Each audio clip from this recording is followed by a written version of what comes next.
Après une longue attente, voici la fin décembre.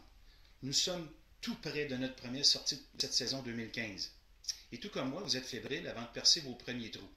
Mon nom est Guy Lafrenière de l'équipe Ice Team Québec et je suis un amateur de pêche blanche depuis plus de 35 ans. Avec les membres de l'équipe, nous vous offrirons une série de 15 chroniques hebdomadaires qui toucheront les grandes lignes de notre activité de plein air. Notre magnifique province regorge de plans d'eau qui nous offrent une grande variété d'espèces à capturer. Malgré les réglementations et contraintes de chaque zone, nous avons tout un terrain de jeu. Nous vous proposerons des techniques, des conseils, des nouveaux équipements qui, je l'espère, vous aideront cette saison.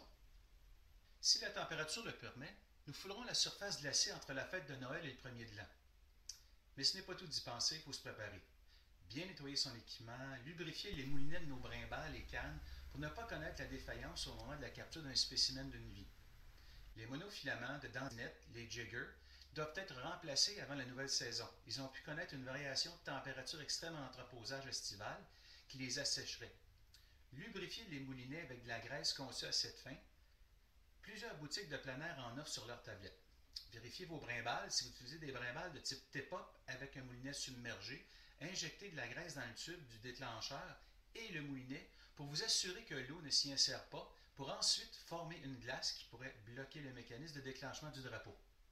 Si vous utilisez du fil tressé, qu'on appelle du braid, pendant l'utilisation sur la glace, il se gorge d'eau, il gèle et gonfle, ce qui le rend lousse sur la bobine.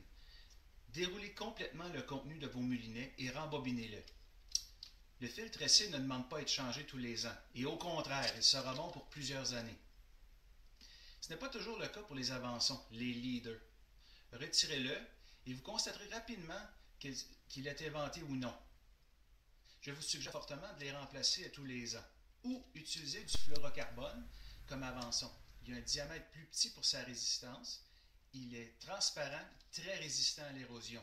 C'est important surtout lors d'un combat, avec un beau spécimen près du trou. Un petit coup de pierre sur vos hameçons va permettre une bonne pénétration dans le palais du poisson au moment du ferrage. Pour ma part, je les change à tous les ans.